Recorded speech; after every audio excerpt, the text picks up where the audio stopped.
ভালোবাসা জিনিসটা খুবই অদ্ভুত, তাই না? যাকে কোনোদিন চিনতাম না, যাকে কোনোদিন জানতামই না, আজ তার জন্যই কতই না কষ্ট হয়। কষ্ট তো আমারও হয়, কিন্তু আমার কষ্টটা আমি কখনো কাউকে বলতে পারি না। চিৎকার করে কাঁদতে আমারও কিন্তু ইচ্ছে হয়, কিন্তু তা আমি কখনোই পারবো না। কারণ আমার কষ্টগুলো বোঝার মতো কেউ নেই।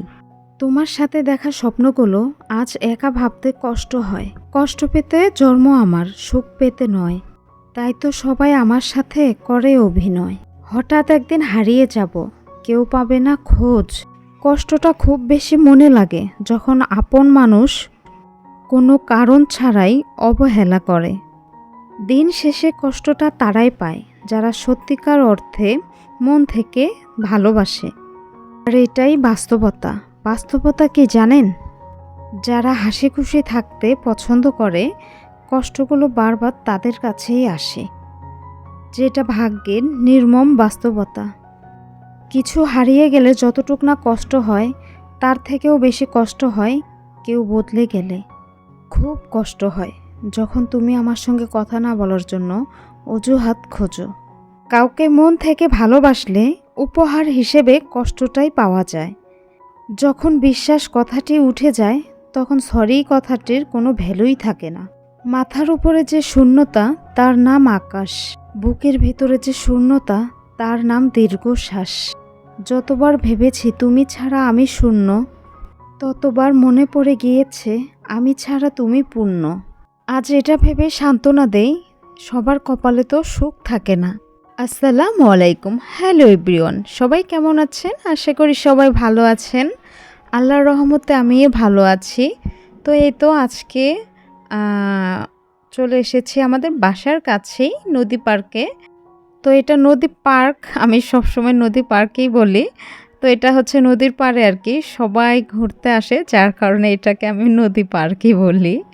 তো এখানে কিন্তু দেখেন নদীর পাড়ে আর কি নতুন একটা বাড়ি করেছে, এত সুন্দর করে, মানে শহরের ভিতরও গ্রামের মতো পরিবেশ করে আর কি তারা যে এই খামার বাড়িটা করেছে। এখানে কিন্তু বিভিন্ন প্রকারের সবজি চাষ করে, এগুলা আবার বিক্রিও করে। সকাল করে যদি এই নদী পার্কে আসা যায়, তখন কিন্তু দেখা যায় যে টাটকা টাটকা শাক সবজি তুলে বিক্রি করছে। মাঝে মধ্যে কিন্তু বিকাল করে আসলেও পাওয়া যায়। তো এইখানে এই খামার বাড়িরই এক মুরব্বি ওনাদের এখানে গরু চাষ করে, মানে গরু পালে। তো ওনাদের এই গরুর দুধ থেকেই কিন্তু এই দইগুলো বানানো হয়। তো যখনই এখানে আসা হয়, তখনই কিন্তু আমি আর আমার ছেলে এটা খাওয়া পড়ে।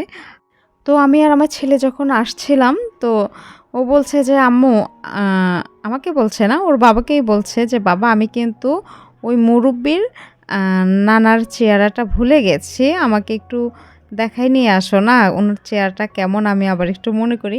মানে ও আর ডাইরেক্টলি বলছে না যে ও দই খাবে, বলছে ওনার চেহারাটা আমি ভুলে গেছি, আমাকে দেখিয়ে নিয়ে আসো।